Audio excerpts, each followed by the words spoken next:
জনপ্রতিনিধির সঙ্গে কিভাবে ব্যবহার করতে হয় সেটা অব্দি এই বিজেপি সরকার ভুলে গেছেন। যে মুখ্যমন্ত্রী কি করবেন, মুখ্যমন্ত্রী কি দেখবেন বসে ওখানে যে তার দলের সমস্ত জিনিস চুরি হয়ে যাচ্ছে, তার দলের প্রার্থী তালিকা চুরি হয়ে যাবে, আমার বাড়িতে এসে কেউ জোর করে ঢুকে পড়বে আর আমি কি বসে বসে দেখবো? এটা কখনো হয়? গণতান্ত্রিক উপায় প্রতিবাদ করতে গেছিলেন আমাদের সাংসদরা, কিন্তু যেভাবে তাদেরকে ওখান থেকে তুলে নিয়ে পুলিশ ভ্যানে নিয়ে যাওয়া হলো, মনে হচ্ছে কোনো ক্রিমিনালকে ধরে নিয়ে যাওয়া হচ্ছে। হঠাৎ প্রতিবার ইলেকশন এলেই কেন ইডি, সিবিআই, ইনকাম ট্যাক্স সমস্ত এজেন্সি আজকে অ্যাক্টিভ হয়ে যায় যখন আর 2 মাস বাকি ইলেকশনে? বিধানের আওতায় যদি থেকে কাজটা করেন তাহলে কোনোভাবে কোনো গণতান্ত্রিক একটা দলের যারা আমাদের কাজকর্ম দেখেন, আইটি সেল দেখেন, তাদের অফিসে এইভাবে কি ঢুকে পড়া যায়?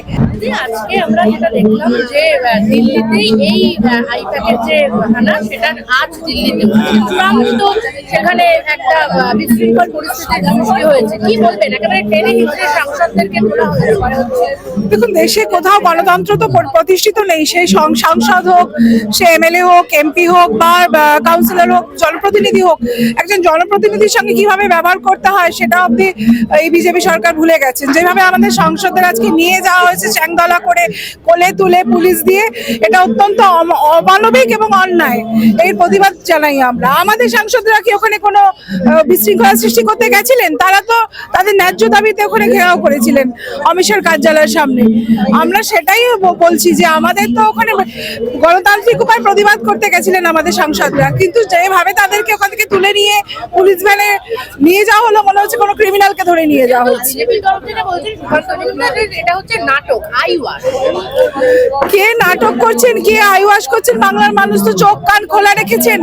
আজকে যে কারণে এই ধরে নিয়ে যাওয়া, যে কারণে এত গন্ডগোল, এই আইপ্যাকের অফিসে চলে যাচ্ছে নিডি, সেই কেসটা তো 7 বছরের পুরনো কেস।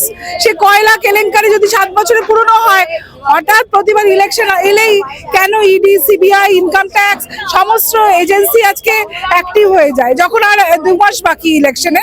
তখন অ্যাক্টিভ। তাহলে এতদিন তারা কেন নাটক করছিলেন? 7 বছর আগে তাদের মনে পড়েনি? শুভেন্দু অধিকারী যেটা বলছেন, কিছুক্ষণ আগে তিনি প্রেস করেছেন, তিনি বলছেন যে হচ্ছে মুখ্যমন্ত্রী যেভাবে কালকে এই ফাইল নিয়ে এসেছেন, এটা মানে অসাংবিধানিক, এটা করা যায় না।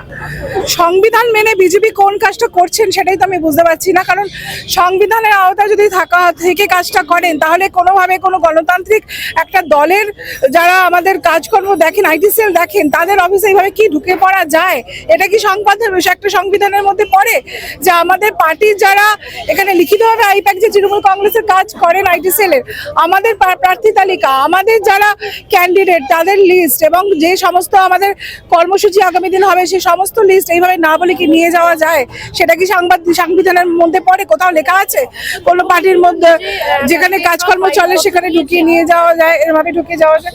মুখ্যমন্ত্রী কি করবেন, মুখ্যমন্ত্রী কি দেখবেন বসে ওখানে যে তার দলের সমস্ত জিনিস চুরি হয়ে যাচ্ছে, তার দলের প্রার্থী তালিকা চুরি হয়ে যাবে, আমার বাড়িতে এসে কেউ জোর করে ঢুকে পড়বে আর আমি কি বসে বসে দেখবো? এটা কখনো হয়? আরো ভালো ভালো খবর দেখতে সাবস্ক্রাইব করুন বাংলা হান্টের ইউটিউব চ্যানেল। বাংলা হান্টের আরো খবর দেখতে নজর রাখুন। বাংলা খবর মানেই বাংলা হান্ট।